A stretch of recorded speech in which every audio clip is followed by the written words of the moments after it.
mga bukid ng Bethlehem, ang sanggol na nakahiga. Ang mga anghel ay umaawit, 100 makalangit.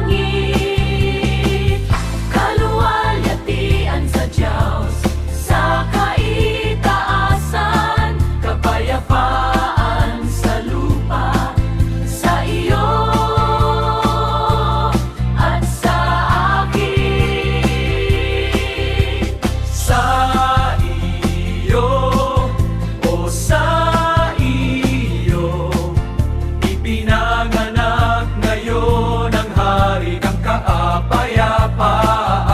Isang tagapagligtas na maglilitas, isang pag-ibig na ipapakita, isang liwanag sa mga bansa, isang pag-asa